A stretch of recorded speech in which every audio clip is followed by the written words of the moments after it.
Jago. I don't know who's Margo.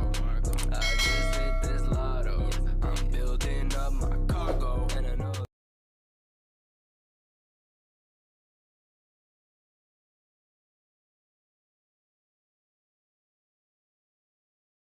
Assalamualaikum warahmatullahi wabarakatuh. Baiklah, pada kesempatan ini kita akan membahas mengenai materi pertumbuhan dan perkembangan pada tumbuhan.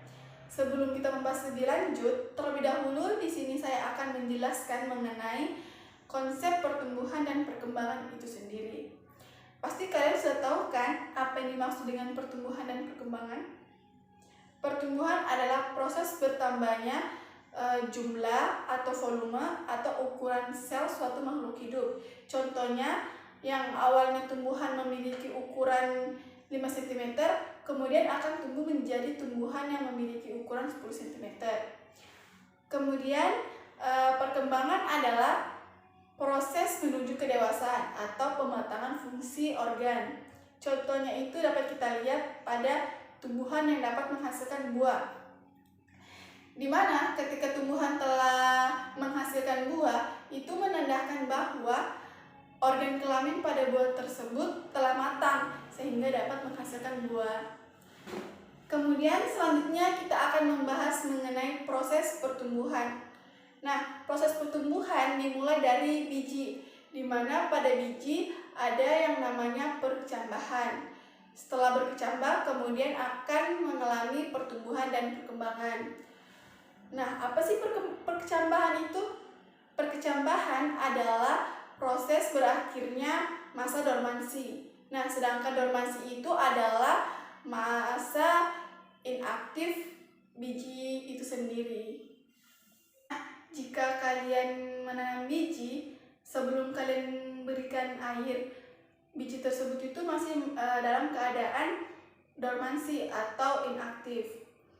Perkecambahan dimulai dari biji yang dormansi. Nah, kemudian biji ini akan mengalami suatu proses yang namanya imbibisi atau dikenal juga dengan proses masuknya air ke dalam biji. Kemudian air yang masuk ke dalam biji tersebut akan mengaktifkan giberellin pada biji, yang mana giberellin di sini adalah hormon yang berperan dalam proses perkecambahan. Setelah giberellin aktif, di sini giberellin juga akan mengaktifkan enzim-enzim hidrolisis seperti protesea, lipase, dan amilase. Kemudian enzim-enzim hidrolisis ini akan memecahkan cadangan makanan yang ada pada biji, kemudian sehingga membentuk suatu energi. Nah, apabila energi sudah terbentuk, maka biji tersebut akan berkecambah. Baiklah, selanjutnya tipe-tipe perkecambahan. Berdasarkan tipe-tipe perkecambahannya, biji dibagi menjadi dua jenis, yaitu hipogeal dan epigeal. Hipogeal adalah perkecambahan di mana kotiledonnya berada di bawah tanah. Contohnya dapat kita lihat pada tanaman padi dan jagung. Kemudian kalau tipe epigeal itu perkecambahan di mana kotiledonnya berada di atas tanah. Seperti yang di sini saya memaparkan tipe perkecambahan epigeal.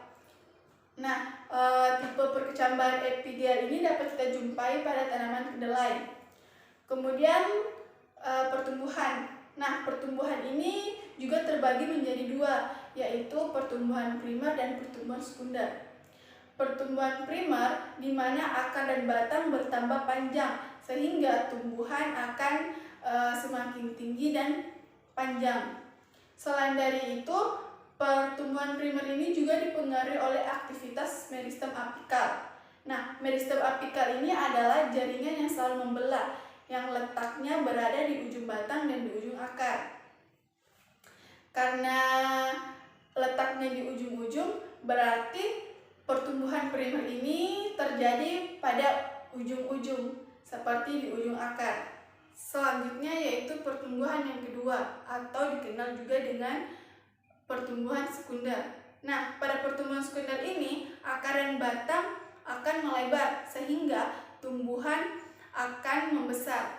Selain dari itu, pertumbuhan sekunder ini juga dipengaruhi oleh aktivitas kambium. Dapat kita lihat pada batang, di mana pada batang terdapat jaringan silam, floem, dan kambium. Nah, kambium yang ada pada batang ini akan membelah atau memecah menjadi silam sekunder dan floem sekunder, di mana hasil pembelahan ini lama-kelamaan akan membentuk lingkaran tahunan sehingga batang menjadi besar. Jadi, apabila di pertumbuhan primer itu akar dan batang menjadi tinggi dan disebabkan oleh aktivitas meristem apikal, sedangkan jika di pertumbuhan sekunder akar dan batang itu melebar atau membesar dan dipengaruhi oleh aktivitas kambium.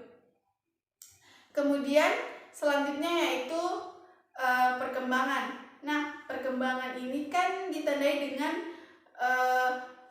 menuju kedewasaan atau pematangan fungsi organ, di mana pada perkembangan ini sel-sel kelamin pada tumbuhan itu sudah matang, ditandai dengan tumbuhan berbunga dan dapat menghasilkan buah. Selanjutnya, pada pertumbuhan dan perkembangan ini juga ada beberapa faktor yang mempengaruhi, yaitu yang pertama faktor internal dan juga faktor eksternal. Di sini saya ada menampilkan atau menampakkan faktor internal dan eksternal pada pertumbuhan dan perkembangan. Yang pertama di sini faktor internal, yaitu ada gen dan ada hormon. Sedangkan pada faktor eksternal itu ada 4, yaitu ada nutrisi atau tanah, ada suhu, kemudian ada cahaya dan air. Cukup sekian pemaparan saya mengenai materi pertumbuhan dan perkembangan. Jika ada yang ingin ditanyakan atau masih kurang mengerti, silakan mengajukan pertanyaan. Karena tidak ada yang bertanya, saya rasa kalian sudah paham semua ya. Jadi silahkan kalian mengerjakan LKS yang telah saya berikan. Saya harap kalian dapat bekerja sama dalam kelompok masing-masing. Cukup sekian pertemuan kita pada hari ini. Saya akhiri. Wassalamualaikum warahmatullahi wabarakatuh.